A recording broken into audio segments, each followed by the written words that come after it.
คนตาเพิ่นว่าให้เว้าโหแกงหัวบ่แม่นแล้วอะบ่งอนแล้วอะคนตาเจ้างอนบ่เอาอุบุญบ่คนตางอนบ่เอ่พ่อเพิ่นบ่อยู่พี่น้องเอ้ยเนาะพ่อเพิ่นไป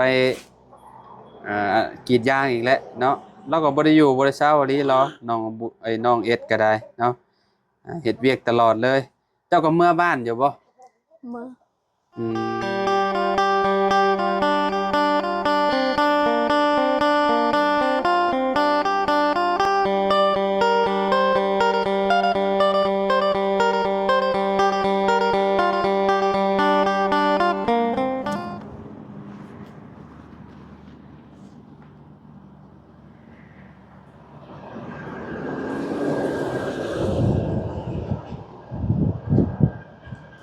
อ้าวกราบสบายดีและสวัสดีเด้อพี่น้องป่องปายเบิร์สสุขูสู่คนเนาะบ่ว่าสิอยู่ในและก็ต่างประเทศพี่น้องมาพบมาพ้อกันกับเฮาคือเก่าคือเดิมเพิ่มเติมคือมื้อนี้พี่น้องเข้ามาหาอ่หลานชายพี่น้องเนาะน้องอุ้มบุญก่อนพี่น้องเนาะบ่ฮู้ว่าเพิ่นเป็นจังใดฮัดย่างฮัดอันนั้นแหละบ่เนาะเพราะว่าเข้ามามื้อนั้นพ่อเพิ่นกังวลเนาะว่าลูกยังบ่ย่างว่าซั่นเนาะสบายดีสวัสดีครับสวัสดีครับสบายดีสบายดีสบายดีอันนี้ลูกเธอเอาเอไปเลยเนาะ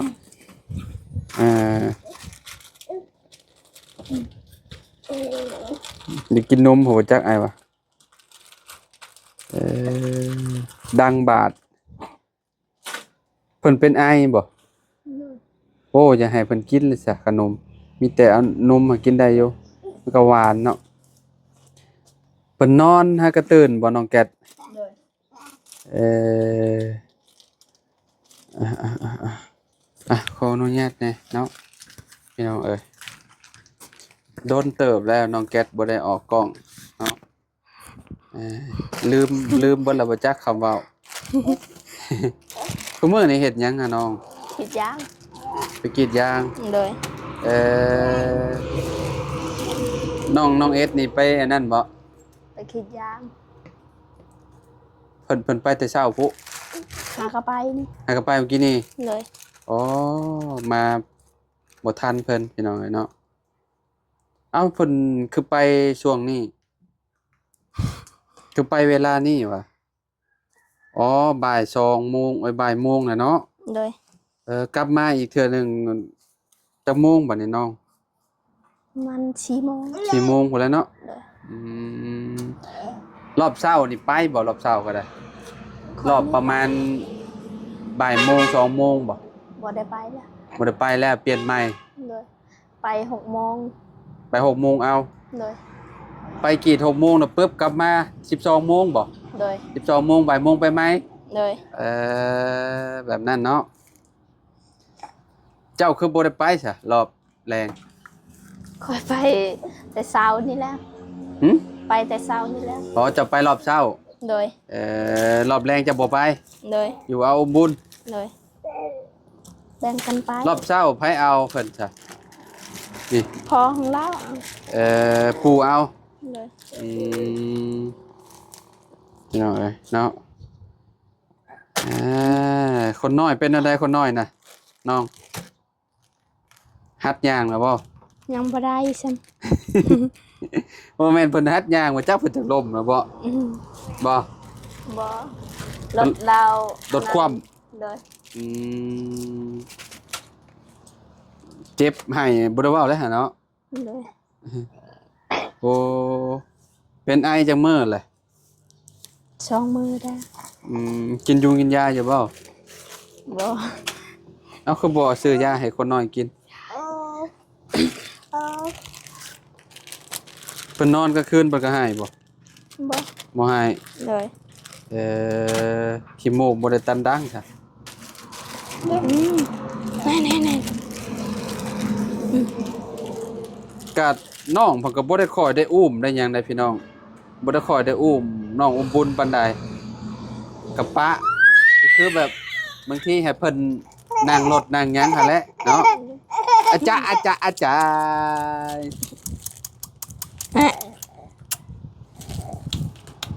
ไปบ่ไปลินไปบ่บุญไปบ่ไปลินไปบ่ไปขี่รถใหญ่บ่ไปบ่ไปบ่ เวลาเรานั่งแบบนี้เราก็ล้ม นั่งดนๆบ่ได้เนาะ เลย นั่งก็ต้องเบิ่งเพิ่นนํพี่น้องเอ้ยเนาะคันว่านั่งผู้เดียวแล้วล้มตุ้มลงเลยบางคนก็ว่า2 ปีพี่น้องเอ้ย2 ปีจังย่างบางคนก็ได้เนาะแล้วแต่คนเนาะบางคนก็ปีปลายก็ย่างได้แล้ว ปีประมาณ 4-5 เดือนพี่น้องแต่ว่าเพิ่นตั้งไข่มีแต่อยากแย่งตีนแบบนี้เพิ่นบ่จังเนาะเพิ่นบ่จังพี่น้องเอ้ยนะเพิ่นมีแต่แย่งแม่นบ่แกด เลย อืมแบบคล้ายๆคือเหยียบดินเหยียบหยังคือว่าย่านแบบนี้นะนอนบ่เต็มที่บ่จักกันนี่นะนอนจักนาทีบ่ฮะ โดนเติบแล้วนอน บ่จื้อเขาจะบ่จะ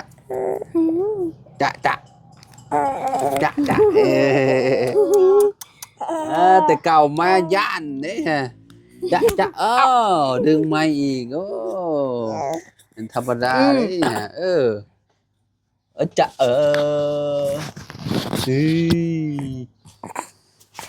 อยากลิ้นแล้วคิดว่าเป็นของลิ้น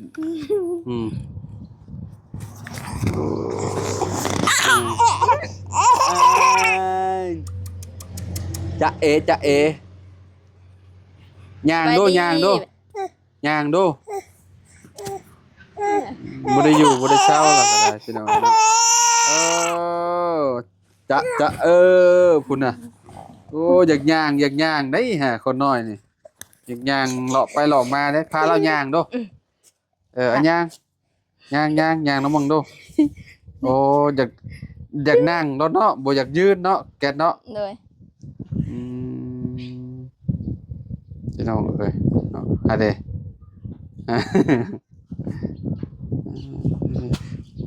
อันน่ะ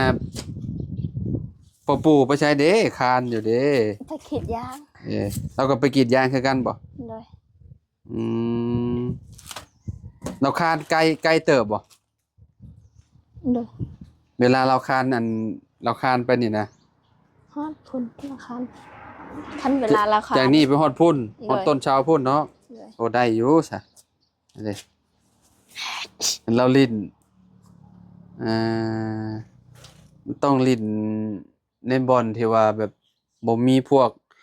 เศษไม้เศษหยังพี่น้องเนาะพวกมะกะหอกกะหินน่ะคะแนนว่าปะแบบนี้นะเพิ่นก็มักเอาเก็บใส่ปากใส่หยังเด้เด็กน้อยวัยนี่นะแม่นบ่มักเก็บสมมุติว่าเห็นมักหอบบางหินน้อยๆแน่ๆจับเอาป้อนเข้าปากเอาได้ฮะเจออาจารย์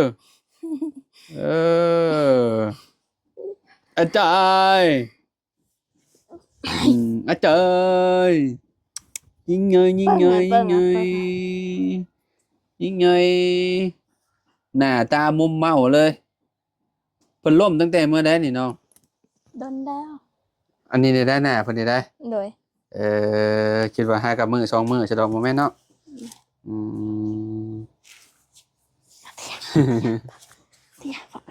ย่างโอ้เวลาให้ย่างแล้วบ่จักย่างเนาะพี่น้องเอ้ยเนาะทางน้องอุบุญก็เริ่มงอแงแล้วบ่อยากอยู่แล้วพี่น้องเอ้ยเนาะสงสัยอยากนอนอีกแหละเบิ่งแต่มาดนี่เลยว่าเห็นหน้าลุงบ่น้องอุบุญบ่ได้เห็นหน้ากันดนแล้วอยากลืมกันได้เนาะพี่น้องคนตางอนเด้นี่คนตาเพิ่นว่าเว้าโหแกงหัวบ่แม่นแล้วอะบ่งอนแล้วอะคนตาจะงอนบ่เอาบุญบ่คนตางอนบ่พ่อเพิ่นบ่อยู่พี่น้อยเนาะพ่อเพิ่นไปกรีดยางอีกแล้วเนาะ เราก็บ่ได้อยู่บ่ได้เช้าอีหลีหรอน้องบุไอ้น้องเอ็ดก็ได้เนาะเฮ็ดเวียกตลอดเลย เจ้าก็เมื่อบ้านอยู่บ่ เมื่อ อืมเจ้าเอาผัวใหม่แล้วบ่ ยัง ยังอยู่นำแม่หั่น เลย คิดว่าเอาแหละยังเนาะชื่อน้องหยังก่อนน้องเจียนบ่ น้องเฮียน น้องเฮียนบ่ เลย ลูกเราก็ซ้ำกันกับลูกเจ้าแล้วเนาะ ลูกเรายังแล้วยังได้ บ่ว่าอันอายุหั่นน่ะ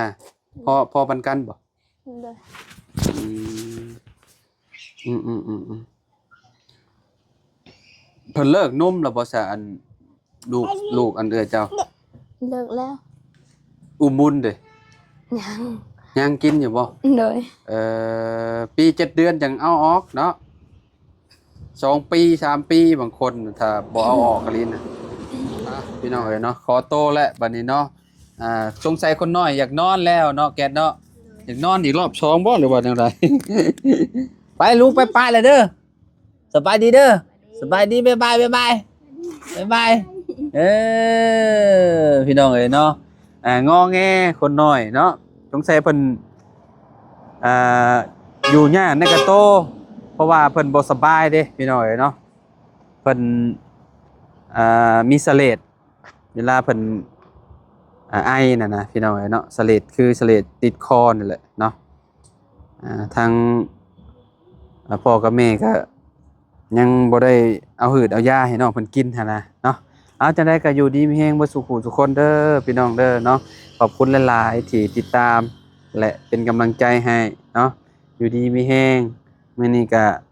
เยี่ยมยามทำข่าวบักหลาอุ้มบุญคือเก่าคือเดิมพี่น้องเนาะเพิ่มเติมคือน้องเพิ่นบ่สบายพี่น้องเนาะอ้าวพอกันใหม่สบายดีเด้อ